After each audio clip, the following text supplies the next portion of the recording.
So, and the whirling axes for the mischance. What that tells me is, unless HR snowballs the lanes like they did in the first game, I think it's going to be quite difficult for them to play the game of Dota 2. Because if they win both side lanes on the side of VP, and this Leshrac has a decent game, like he doesn't have to win, but has a decent game, those towers are going to get barreled down by this Troll Warlord Leshrac. So that's what I'm looking out for. And what I love about this is I either get to say I'm right, or I can say Blitz got lucky. Fair enough.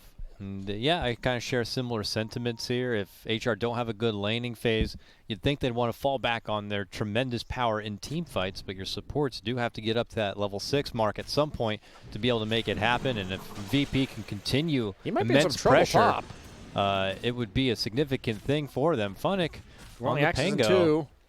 Running back and away. The new axes, one more auto attack, but he has the regen. He pops the wand, and it is just enough for him to survive. He has a stick level 1. Oh, I did not notice the stick. That made all the difference there.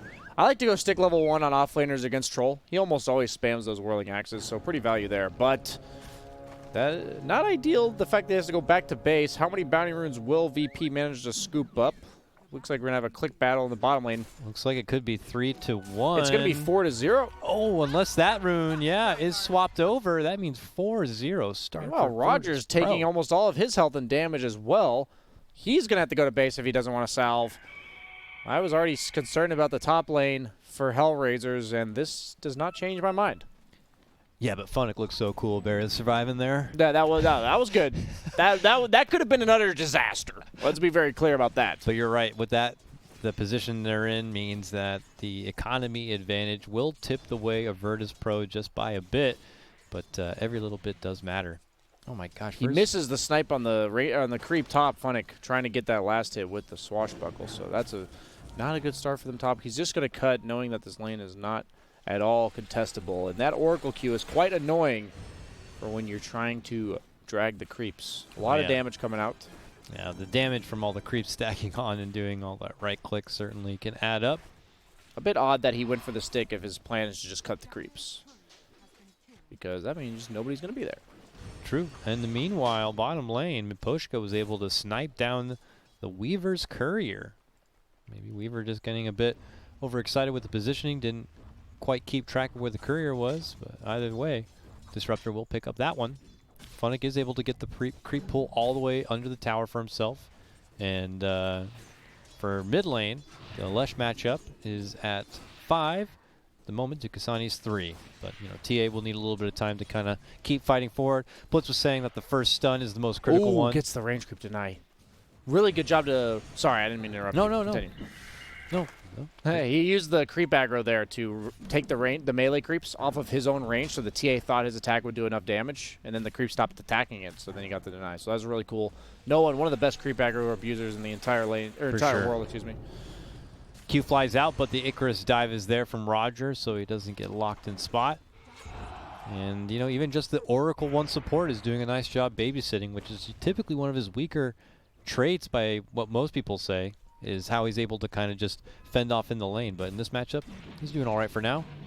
Yeah, Troll's just one of the strongest laning carriers. We saw it first round ban in both of the first 2 games of this series, so clearly either it's just VP or both teams value this hero quite highly. No dive for 5 seconds. Going to have the whirling axes range, but he's not going to get in position, as Funnick did deny a few creeps as he dragged him to his... Oh, no, he just delayed them. They're coming. But as bottom, we might see a first blood. No passive from the Weaver, so he doesn't get the second attack.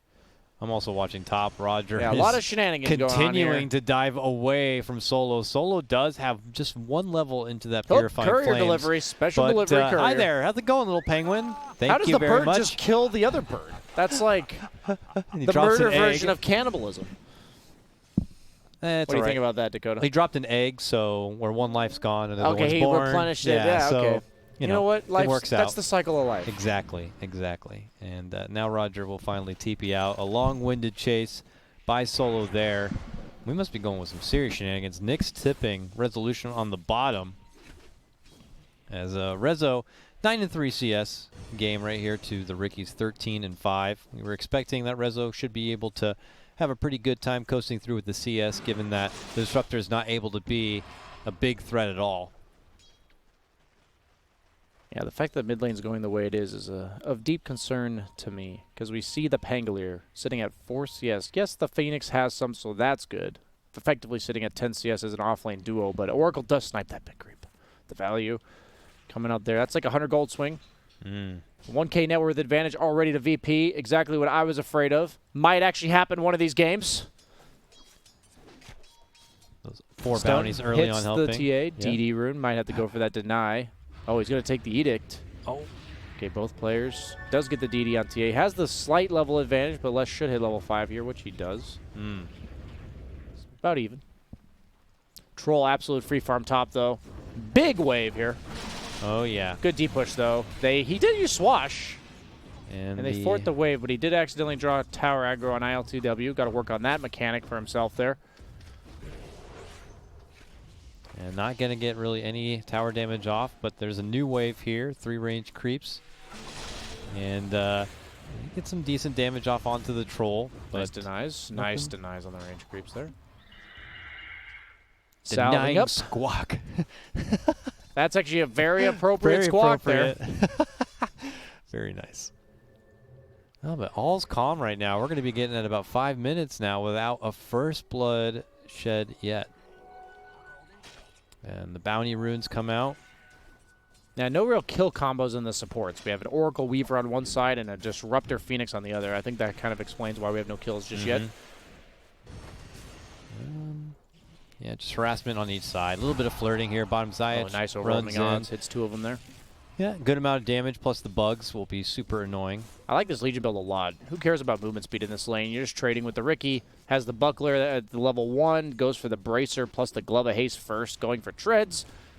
Resolution doing a good job bottom when off lane's been a little bit rough this patch for most heroes that aren't like the Centaurs as well as the top Mars. lane. Potential trouble here. I think we saw our first blood. Phoenix able to secure it. He's Him already and Roger get a Net. lot of damage. Net. Now, can he Net.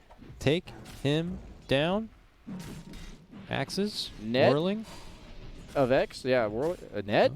Dude, I'd be like, net? A Not 14% chance doesn't work there. The 14% meme just isn't strong as the 17%. Yeah, honestly, if it was 17, he would have gotten at least 3. All right, Percent more damage. Agent Weaver here in the mid lane. Zayach thinking about sweeping in from behind. We have 3 Virtus Pro members pulling focus here. Seeing if maybe they can catch this TA. Hey, how's it going?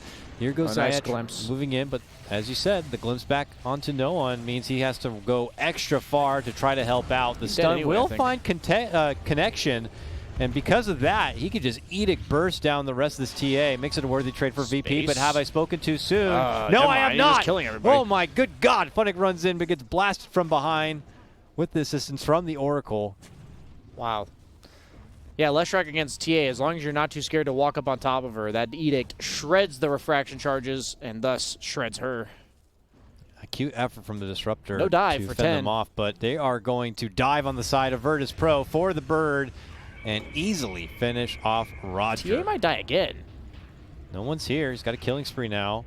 Not feeling trap. as confident yet until Zayach does step in. TA? Oh, and they turn it around. If they get the secondary takedown, Oh, that the would feel disarm. great. But my God, with Funnick stepping in, disarming, and dishing out the burst, they will exchange tips. If he had died there on TA, I think that's like GG. So, huge kill there, getting the momentum swing back in favor of the TA. Troll, still absolutely free farming. What is he choosing to go? Cues up the Battle Fury, my man. Hit some creeps in a way. Let's go. And you think that's the best build to go for here? Yeah, I think once he gets like 4-slotted, they will never kill him ever again. So I think in that type of game as Troll, they have very few stuns. I'm very shocked they picked Disruptor. I love playing Troll Warlord into Disruptor because you don't really care all that much about being locked in place. You just want to be able to attack on Troll. He's a ranged carry that loves attacking, and yeah, he ideally wants to be melee, but you're not going to get kited, right, by stuff that doesn't stun you. So really like this matchup. Surprised they picked it. Feel good about that. He's going to go for the Ring of Health in the side shop. Maybe? No. He's going to save up for some damage items or something. Let's just wait and see. No, he just farmed some neutrals. Broom Handle, quite the nice item on him. As we see Leshrac getting gone on the mid lane. No mana for Glimpse. Does have Mango, though. And chooses not to go for it, though. With the stun, but with Solo behind, he could just, Fate's Edict Oracle loves working with Lesh because Lesh is never really right-clicking in these fights. You just give him a Fate's Edict and he'll just null void all magic damage. Yeah, it feels pretty good. On the other hand, you want to. The TA has no desire to get Fate's Edict because True. That's the weird synergy that we have with Leshrac Oracle is that Diabolic being physical, you can still do damage through that Fate's Edict to the TA. And Fated Brooch found on TA, one of my favorite, if not my favorite, neutral item in Tier 1. Zayak. So much pressure on the mid lane. I love how they're invading this TA's farm. Meanwhile, the Troll Warlord is just chilling. Yeah, Troll Roll is chilling and Rezo's chilling bottom lane. Like one side recognizes that Rezo's good on his own. He has just been threatening this mid lane as much as possible. Attempted deny there from Miposhka is not going to be successful. It is no one who picks up the tower on his Lesh. He's now level 8.5 and looking to move into a Yule's build-up, and he's also going to be taking away a bit of the side farm from what the TA could take. There's no hefty stack game, it looks like, for the TA right now. Oh, triple stack here. Stealing it. Does have the TA trap scouting him, so if they choose to go for him, which they're not, so no mana. Yeah, all the stacks, unfortunately, were in the scary half of the map for HR. How did he just clear a triple stack and Resolution finds 2 neutral items? That's so strange. Funny how that works. Yeah. All right. Troll one step closer for that Battle Fury is a nice pickup there. But as we see, Virtus Pro looking through this bottom lane. We're getting close to support. Should be getting to level 6s, and we could see some heavy action happening as a duel does break out bottom lane. They're looking to go for the first takedown of Nyx, but help is nearby. Here comes Funnick rolling on through, gets the bump onto Rezo. No one shows himself, but no one. I think they might just be dead here. Hasn't found an opportunity to open up yet. There we go. Runs in, looks to walk everybody back home. Poshka is just like, I can't do anything. And just gets ran down. And now VP could just take over this bottom lane. Yeah, I don't know what HR was intending with this draft. Disruptor's really only good when he's ahead, and they have this Oracle Troll, and you have Phoenix plus the Pangolier off lane. You're not winning that lane, so you're not going to get ahead. You have 2 cores that want to farm for at least 15 minutes, so Disruptor's effectively useless. Oracle might actually be able to live here in his own fountain. And he does. Not even close. Mid lane, meanwhile, just walking at the TA as we're seeing once again. He's going to most likely go down. He's really trying to man up. Tower, and Melt Strike doing a lot of damage, but clearly not enough. And this is what I was concerned about. We are seeing it come into fruition for VP as Pangolier goes for the snipe glyphs. Now what? Pull back. Earn is there, though. Dude, he's discoing out of here. Squash in 3. He's going for it. He rolls up. Get him, Funnick! The tower's like killing him, though. Get him! Aw, diverts to the right. Weaver's coming, maxed out Sakuchi. No one gives him the clap for it. But Funnick not able to get the snipe there, and that's an ulti, unfortunately, well, wasted. I don't know what Blitz was thinking with this draft. HR, bit puzzled here. Bottom lane, we see the Phoenix get dueled up. Winning is Resolution. It seems so straightforward for this game moving forward. Troll has no counters moving forward. Ricky and TA, he does not mind playing those matchups at all. No stuns on the supports, only the disarm, which can be purged off by the Oracle's Fortune End, as well as the Troll Ultimate, as well as the Legion. Press the attack. He is just geared up to carry the F out of this game. Well, they pinged like they saw that smoke, but to be honest with you, I don't know how they saw it. They do have a ward on the low ground. Whatever the case may be, HR are privy to the rotation from Virtus Pro, and I imagine they have to respect that. Virtus Pro are just starting to swell up a bit in this shift to the mid game. 4K net worth advantage. I imagine as Resolution will have duels available, they will try to make something happen with it. Rezo's trying to move himself into a Blink Dagger now, and that's when things can really get unhinged for Virtus Pro. Zayech, pesky-ass Weaver, now level 7. It's almost like he has 2 lives on this little support. This is the Weaver build I like to see. The earn bunch of mana regen. You're just running around the map. And then later you can get the Ags, bail out a Troll in trouble. Sounds too good. Imagine you have Weaver and Oracle. I mean, you might as well, and Troll has an Aegis, you might as well have like 4 lives. My initial impression is that Weaver 3 or 4 is actually pretty broken. It's a pretty strong laner in tandem with most other either support combos if it's a melee hero or a ranged or a melee core hero, just depending on what you're going with. And that save with that Ags late game is just absolutely uncounterable. Like, what do you do? How do you counter? Like, you don't want to do damage over time because you can just walk away, and if you try to burst them, then they get time-lapsed. Yeah, really just shy on some disable. Oh, they'll snipe down this disruptor. That's just allowing Legion to duel. Ooh, free damage. He W'd himself first on Legion before the slow. Didn't think about the trap potential, and he's fine. That trap saves Miposhka. Weaver scouting out. Does have Blink Dagger on TA. Roger taking the dead lane farm bottom. Meanwhile, IL2W has that 14-minute Battle Fury with Tread's double Wraith Band. He is yoked. Ricky working on his defusal, 100 gold off. That could be go time for VP, or for Hellraisers, excuse me, but I think VP honestly has the tools to deal with this Ricky just in their heroes. Oracle's going to be the one that has to be careful. Yeah, certainly.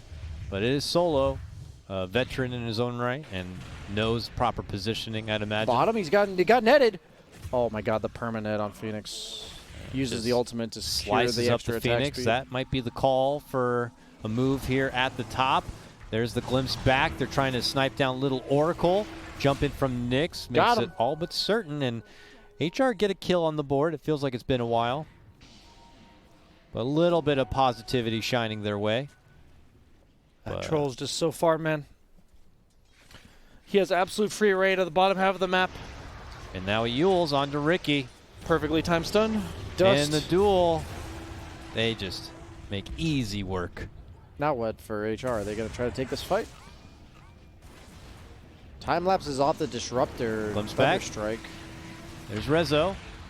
No one nearby, but gets bumped from the egg. Oh, look at Weaver going to that egg. Wants to pop it and does it by himself. And then Sakuchi's out from potential trouble. If that's the solo job of the Weaver, that's a great job in its own right. Nice Funnick gonna go down and pay the price. No one on a killing spree. Virtus Pro. It is all them right now in game number 3. Yeah, I don't know. It seems pretty hopeless for HR. They have 2 snowballing cores, and even Disruptor I would consider a snowballing support, and they are doing the opposite of that. This is the reverse snowball strat coming out from HR. And when you talk more about how much potential there is with this Weaver support, it does offer a lot to the table, and it's hard to look at from HR's perspective, you know, where the holes are. I mean, sure, you could say that Virtus Pro support staff also lacks, you know, stuns a bit, but it seems like it doesn't really matter at all, to be honest with you. If they have someone like Rezo now in full form and ready to go with a Blink Dagger, that could be all the lockdown you need. This does not look like a first-round troll pick in regards to the lineup that HR has constructed. Yeah, to deal with it, yeah, or to match it. You literally have no stuns. It feels like HR just tried to go back to what they felt were comfort picks for themselves after what happened in game 2. Like, oh, let's get that disruptor back. That felt good from game 1. And, you know, Ricky's always nice. Nyx, that's your favorite, right? All right, let's go. But maybe not giving enough attention or respect to Virtus Pro and what they're drafting. I'm just glad one of these games went the way I envisioned it, because so far these teams have been quite back and forth. As we see a solo kill on the Weaver, that's a good start for Nyx. You can't slither away from that one, little Weaver. Oh, jump in. Here we go. That's a dead bird. Oh, no dual damage though. Solo didn't want to go for the Fate Seedict snipe, or maybe didn't have the mana for it to help for the finish. But okay, nice bailout there from Solo with the false promise. But Lesh is eating so much damage. He does have the salve. Yeah, I was going to say the salve. Man, that salve gaming is so good on false promise. Dude, that's huge. I don't want to say good. That's the A-class, world-class tier Oracle play that Insania was talking about at the summit, where he's like, you're a noob as Oracle if you're not carrying at least one salve with you. Certainly he's even ferrying another one. I agree, and that's Exhibit A if I've ever seen it. It's 800 health during the Oracle ulti, right? Yep. You can't get rid of it. Because you don't take damage, so you can't remove the heal. Yep, and, it's a guaranteed. That's a game-winning salve, or a game-securing salve. You know, he might have died on the Leshrac there, and even Legion has 2 salves. I guess those are for himself, though. Greedy bastard. Just in case she's in a position where she gets false promise. We check the replay. The moment of brilliance here, set up from Rezo. I know it's hard to say. Solo was popping the clarity and trying to rush out some extra mana, but look at the bailout and the salve. And even though it feels like he is greatly surrounded and can't do anything, that heal just gives so much and allows the Lesh to just continue and go unchained. Wonderfully done there from the Oracle to bail them out. And indeed, the Weaver is looking to move into the Aghanim's next. So where you will not have a false promise, you will soon also have a time lapse. And I really don't know what HR can do at that point to try to shut down these mighty cores. Troll already has the extra life, pocketing that Aegis, and suddenly Virtus Pro are coming and knocking on the tier 2. As Troll's just so yoked, has the S and Y, building all the luxury items his heart could ever dream of. Can hearts dream? Yes. Okay. Thank you. I thought about that after I said it, but thanks for calling me out. In Wizard of Oz, I'm sure it's true. They take down the tier 2, and the Riki soon to follow. With the Yule set up, there's really no chance. The egg is nearby, and then a rolling ball, but that egg cracks, that ball bounces out, and Virtus Pro just seem unstoppable. Game 1, that was a fluke. Just stun them, lol. That's what I would give my advice to HR, but pretty hard with the heroes they have currently. And now, Troll free to go absolutely ham on these racks with the extra life. He has no fear in the world. TI's behind, cutting the wave, getting rid of the catapult. And our new odds. That's a free $15 on my $100 bet right there for Virtus Pro. 1-5. I'm not actually betting, guys. I'm kidding. Oh, mid lane, jump in, duel. Wow, Roger just got back. And we'll have to do another waiting session on the sidelines here. And yeah, they do have the Deso TA, so maybe they can look to burst somebody.